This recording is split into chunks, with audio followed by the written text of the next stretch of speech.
Have you ever been in the process of rolling up a new character or planning for your next game session and things are just feeling a little flat? They're not fully fleshed out. You need something more. Or you're staring at a blank piece of paper or a blank screen, not quite sure what direction you should take with things.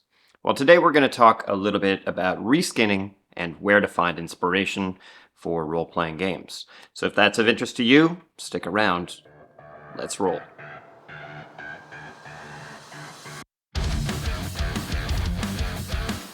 Hey friends, I'm Brian from Jacoby, and today I wanted to take a little bit of time to talk about reskinning and inspiration. So, how do we allow other influences to come into our game and make it more interesting? Like, give it a little more flavor. Something that's outside of our own imagination, things that we can build off of, and create an interesting collaborative storytelling session. So when I'm rolling up a new character for whatever game system it is that we might be playing, whether it's a long-running campaign or a one-shot, something I like to think about is what is a book that I've read recently, or maybe even it could have been several years ago.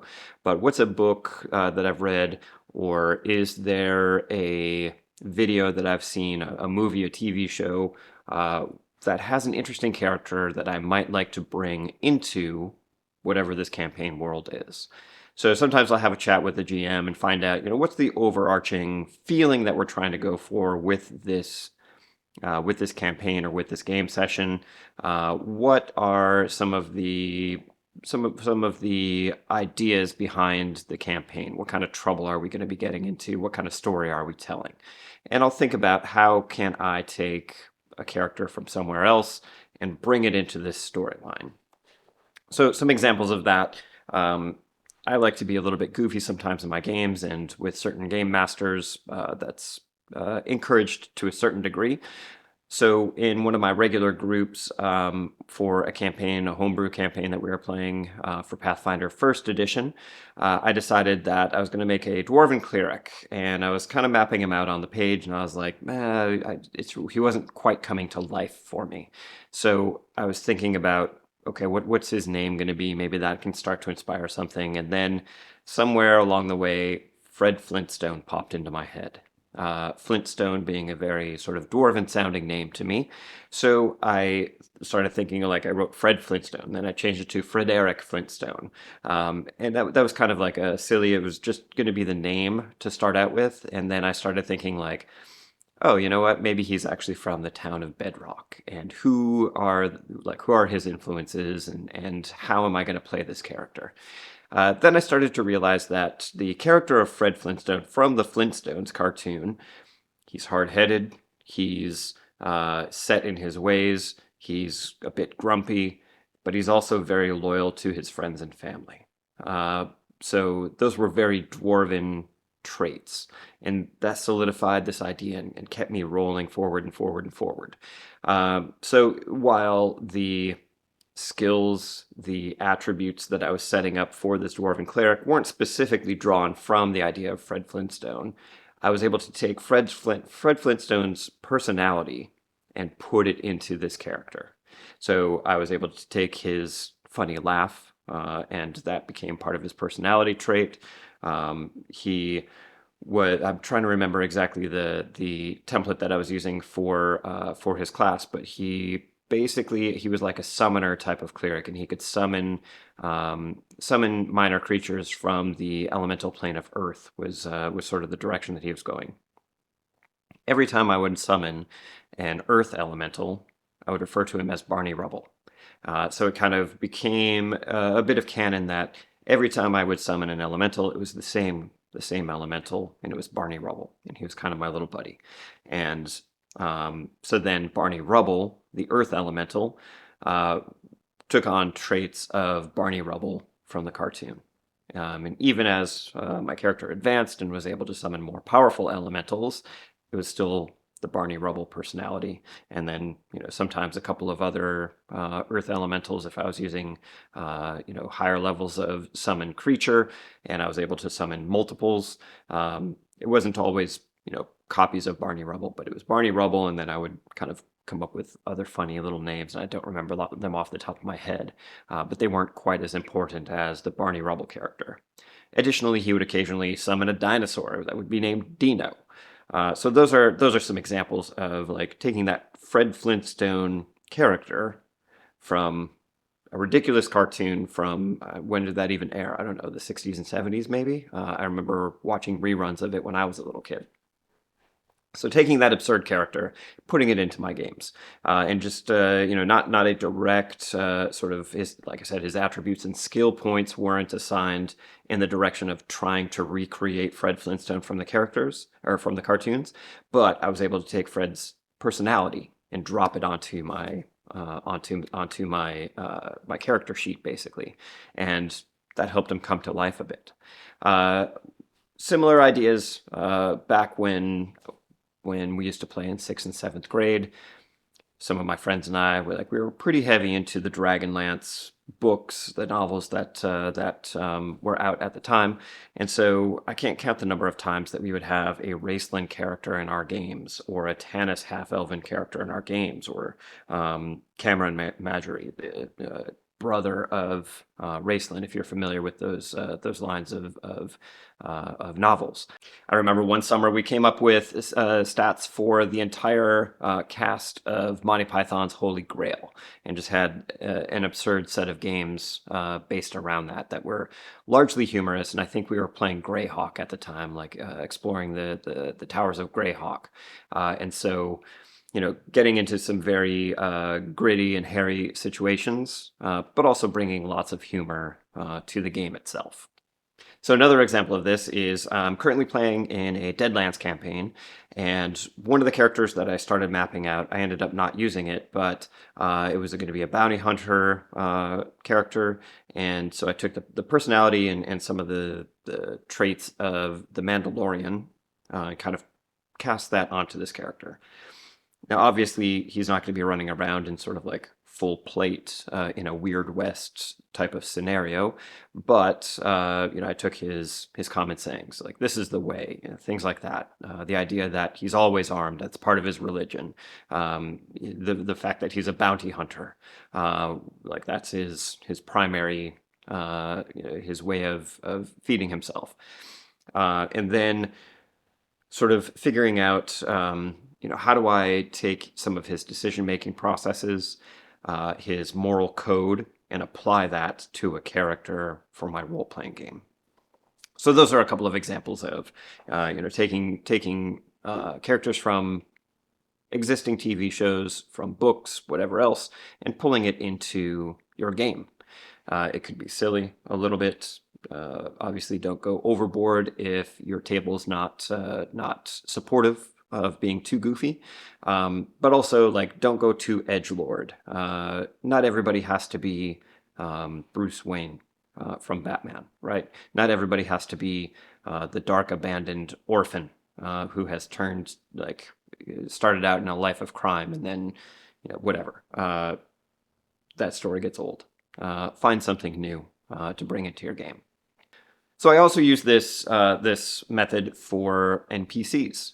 So in a previous video, I think I even talked about how I have been playing Crown of the Kobold King with my daughters, and to prepare for that game, I started thinking about the NPCs that they're going to be interacting with, and how do I give those NPCs more personality than simply what's listed out in their stat block or a brief idea of their history and motives.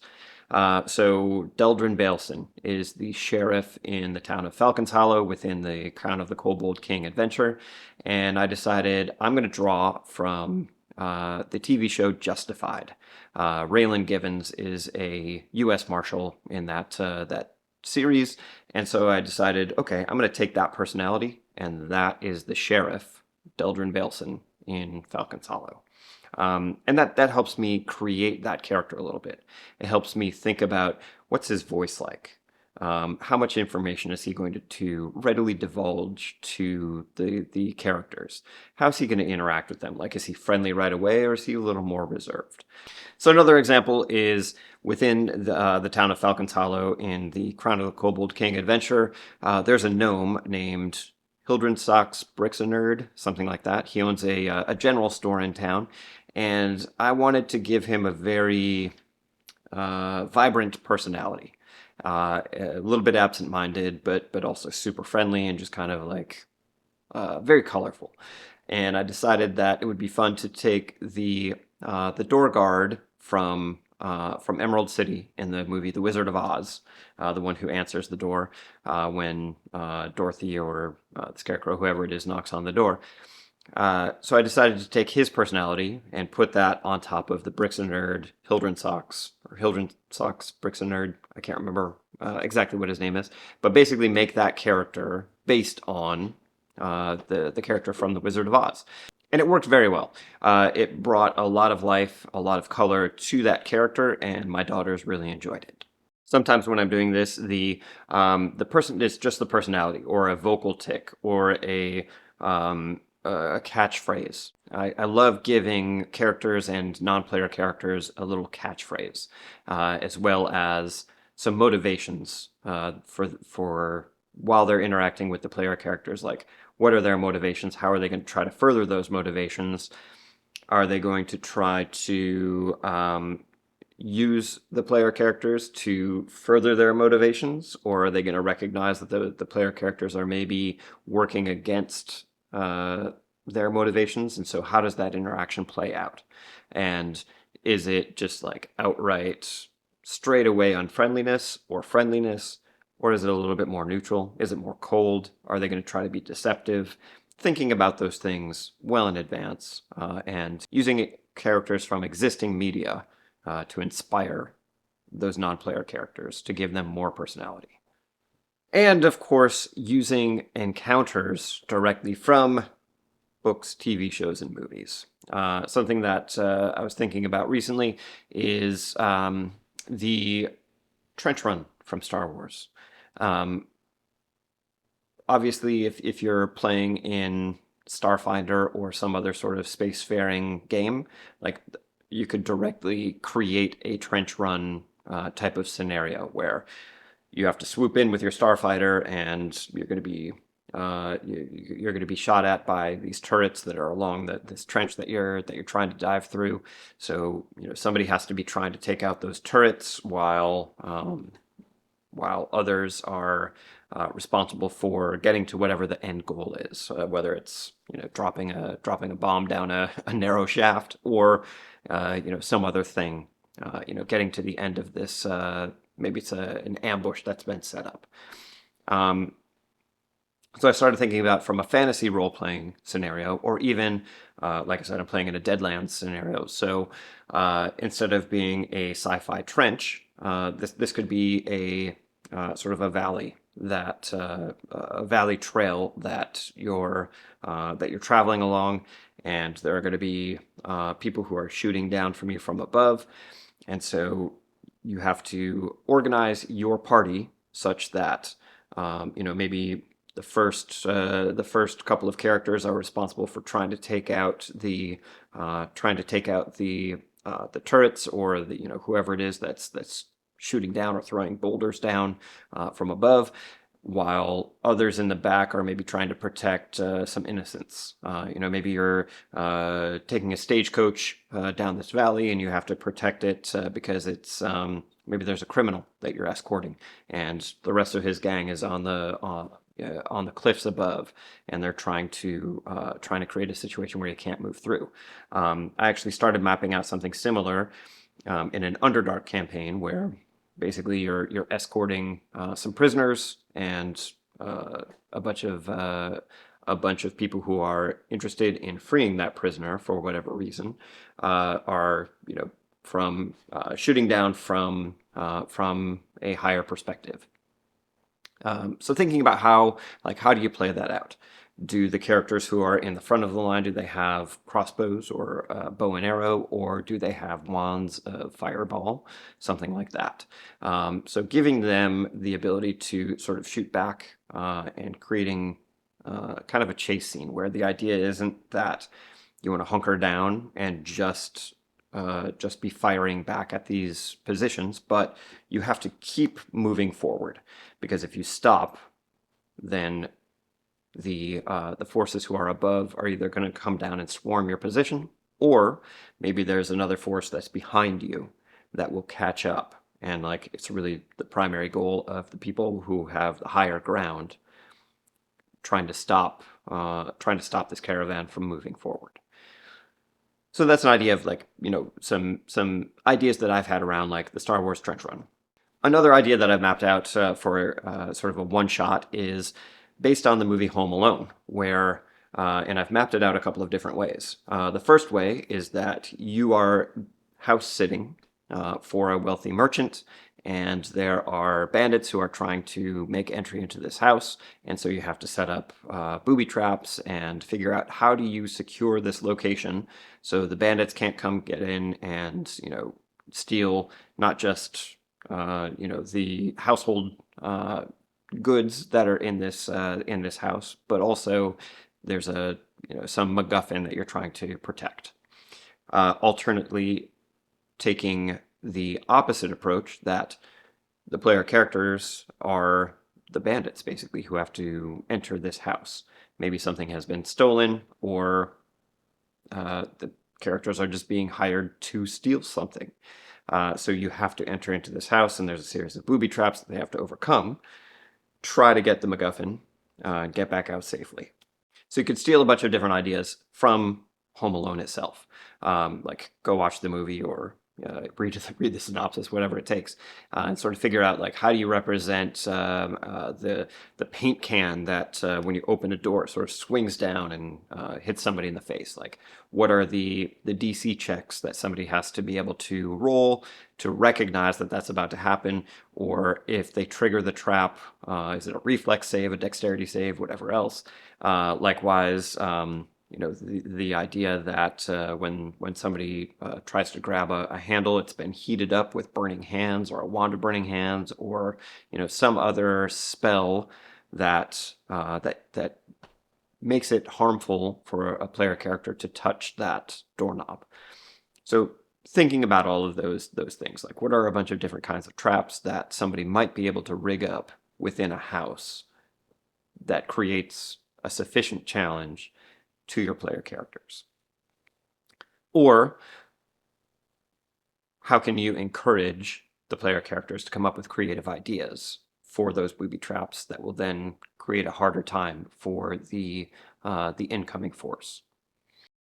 So another idea that I had recently based on movies is the Cocaine Bear movie title. I haven't even seen the movie, but taking the idea that some illegal substances have been lost in just outside of town, and now the wildlife is being has been ingesting whatever this substance is.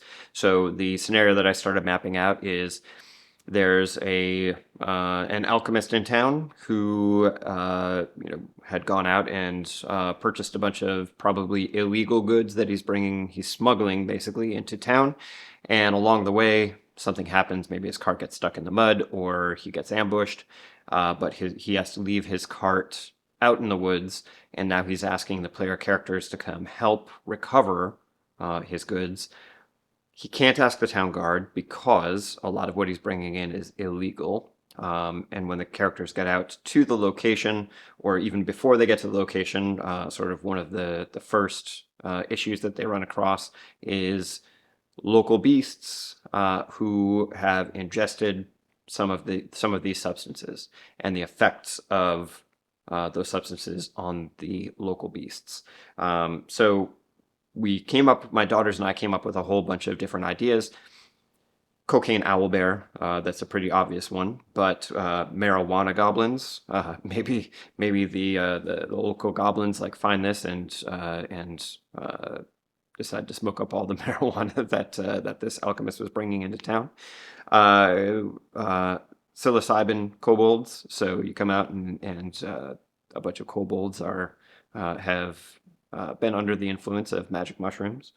Ecstasy troglodytes is a fun idea. So maybe these troglodytes are going to try to be extra friendly with everybody that they encounter. So then we also started thinking about what if this isn't just illegal drugs or mind-altering drugs, but over-the-counter medications. Like, and So we started coming up with a whole rollable table that you could apply to pretty much any beast or humanoid bandit force that you might encounter on your way to or in the vicinity of this abandoned cart. The bandits have ingested a bunch of Dayquil, and so now any magic users who are casting sleep, it's not going to work because they've taken Dayquil, and so they're awake. Benadryl gnomes, yeah, something like that, that will be impervious to certain kinds of plant-based spells because they've taken Benadryl, and so they have this antihistamine in their system.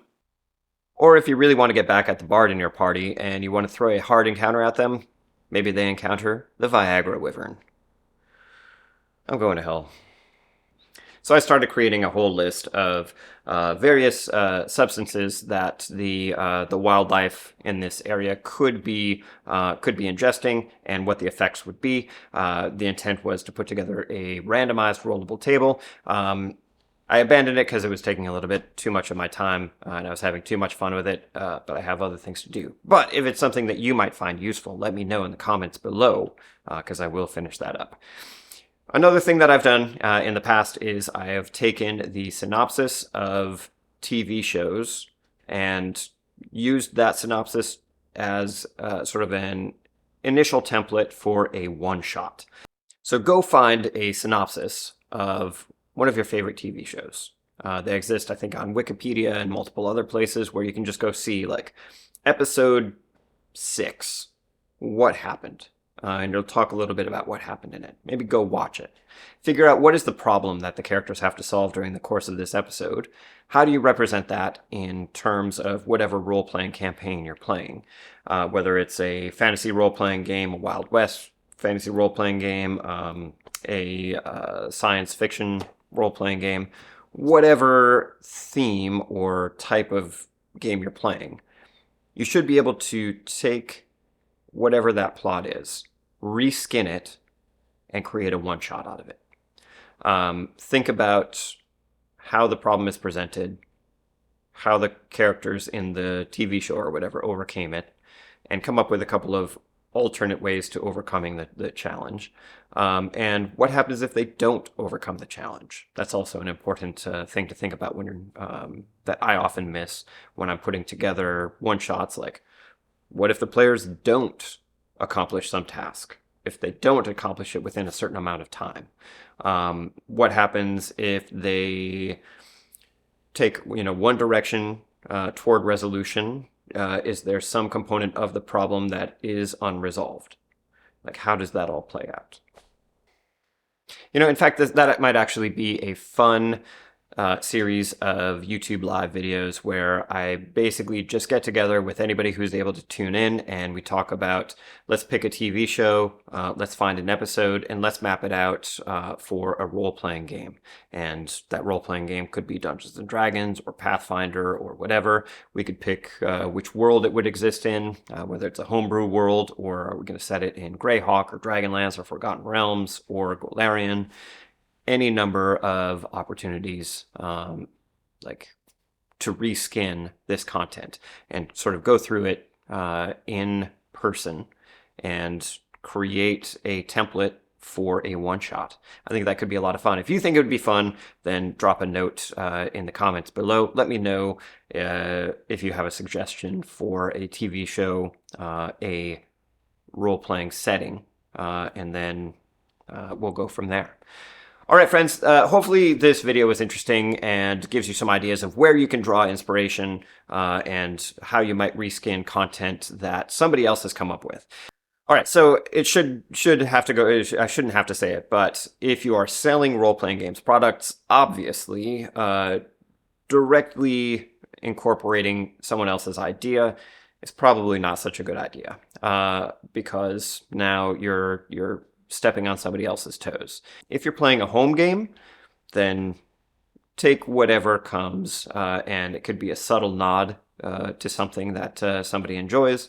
It could be, just reskinning things enough that it's not completely obvious that you took this idea from an episode of the A-Team or Battlestar Galactica or Parks and Recreation, whatever it might be. So hopefully, the ideas that I've sort of spewed out here were interesting. Hopefully, they've given you something to sort of key off of when you're putting together your next character or a set of encounters. If you liked this, hit like and subscribe. I appreciate that. I appreciate you. If you have any comments or suggestions for other folks, drop them in the comments below. And until we meet again, roll well, my friends.